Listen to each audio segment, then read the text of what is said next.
Hello student, नमस्कार। आज हम बात करेंगे इस वीडियो के अंतर्गत जो अभी अभियान चल रहा है प्रकृति परीक्षण, इसके बारे में। देखो, प्रकृति परीक्षण हर आयुर्वेद कॉलेज में बहुत ही जोरों तोरों से कराया जा रहा है और एक समस्या प्रकृति परीक्षण करने में आ रही है। जो वॉलंटरी हैं सभी को, सिटीजन हैं जो आयुर्वेद से रिलेटेड हैं, बच्चे या टीचर्स या स्टूडेंट, तो वो लोग समझ रहे हैं इस बात को और आसानी से करा रहे हैं, कोई दिक्कत नहीं है। जैसे मैं ही मार्केट में जा रहा हूँ या कहीं भी जा रहा हूँ किसी से कहने के लिए कि आपका हम एक प्रकृति परीक्षण करने वाले हैं, गवर्नमेंट का, सेंट्रल गवर्नमेंट का अभियान है, वहाँ प्रकृति परीक्षण एक चल रहा है। तो आदमी सबसे पहले कह रहा है इससे हमको क्या बेनिफिट है। तो हम उसको बता रहे हैं, आप एक ऐप डाउनलोड करिए, आप एक सिटीजन के रूप में उसको रजिस्टर्ड कीजिए, क्यूआर कोड हम स्कैन करेंगे, ओटीपी आएगा, अपना एक पिन डालिए। तो एक ह्यूमन को थोड़ा सा कन्विंस करने में समस्या आ रही है, उसकी समस्या एक है, मेरी समझ में आई है। मैं एक अपना सजेशन पेश करना चाहूँगा सीधा NCISM के लिए, है ना। तो शायद इस बात के NCISM मेरी बात को संज्ञान में ले।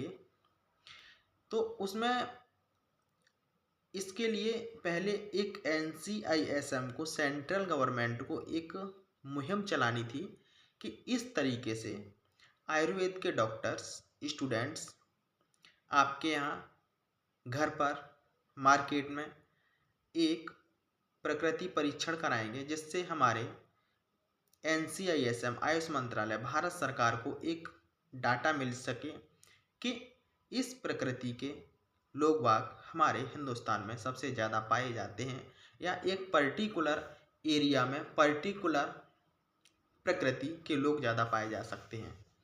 तो उससे क्या होगा, तो एक तो जब ऋतु चेंज होती है तो आपके मोबाइल पर एक मैसेज आ जाएगा, जैसे अभी भी हम प्रकृति परीक्षण कर रहे हैं, उसके बाद एक मैसेज आता है डाइट चार्ट का। तो आपकी प्रकृति के अकॉर्डिंग डाइट आपके पास लिख के आ जाएगी, ये आपको फाइबर डाइट लेनी है या ऑयली लेनी है या रुच्छ लेना है, ड्राई फ्रूट लेना है, मतलब ड्राई डाइट लेनी है। तो वहाँ से 3 प्रकार की प्रकृति निकल के आती है, एक बात, पित्त, कफ। अब इसमें कुछ लोगों की दो दो निकल के आ रही हैं, द्वंद्वज जिसे बोलते हैं, या कुछ लोगों की 3 भी निकल के आ रही हैं, तो उनको त्रिदोषज बोलते हैं, बात पित्त कफ या बात पित्त या पित्त कफ या बात कफ, इस तरीके से निकल के आ रही हैं। कोई दिक्कत नहीं है, ऐसे ही प्रकृति निकल के भी आती है।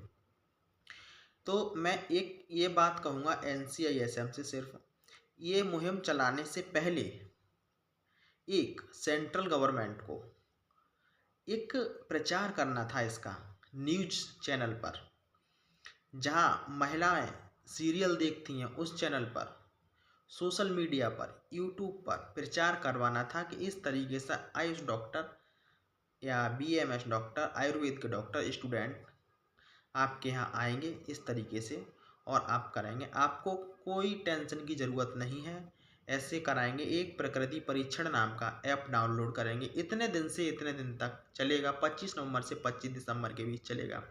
तो शायद ज़्यादा हो सकता था, क्योंकि मैं भी अभी कल पे एक प्रकृति परीक्षण का एक मैंने अभी सज्जन से बोला था, तो बोले हमें नहीं कराना, हमें बेनिफिट क्या है। तो मैंने उनको समझाया कि नहीं नहीं नहीं, आजकल बहुत फ्रॉड चल रहा है, मैं OTP दूंगा, स्कैन करके मेरे अकाउंट से पैसा चलेगा। सबसे बड़ी समस्या आ रही है कि उनको डर है कि कहीं मेरे अकाउंट से पैसा ना चला जाए। इसके लिए NCISM को एक मैं अपना राय दे रहा हूँ सिर्फ बस, कि उनको एक अभियान चलाना था, प्रचार करना था कि इस तरीके से डॉक्टर साहब आएंगे आयुर्वेद के, उनको ये करना है। यदि वो इसके अलावा कुछ और करते हैं तो OTP मत देना है, केवल प्रकृति परीक्षण नाम का ऐप डाउनलोड करते हैं तो उनको केवल QR कोड स्कैन करके दे देना और वो जो आपको पूछें उन सवालों का जवाब दे देना। खाना कैसे खाते हो, BP कैसा रहता है, पल्स रेट कैसा रहता है, वेट कितना है, हाइट कितना है, ये सारी चीज़ें पूछी जाती हैं। बाकी कुछ डायग्नोसिस, दर्शन परीक्षा हमारे आयुर्वेद में बताई हुई है, दर्शन से कुछ डायग्नोसिस जो वॉलंटरी होंगे, वॉलंटरी लोग खुद भी कर लेते हैं आपकी बॉडी को देख के, है ना। ऐसी चीज़ होना चाहिए था, तो शायद प्रकृति परीक्षण आज ज़्यादा मैं खुद कर पाता और सारे लोग कर पाते। Thank you.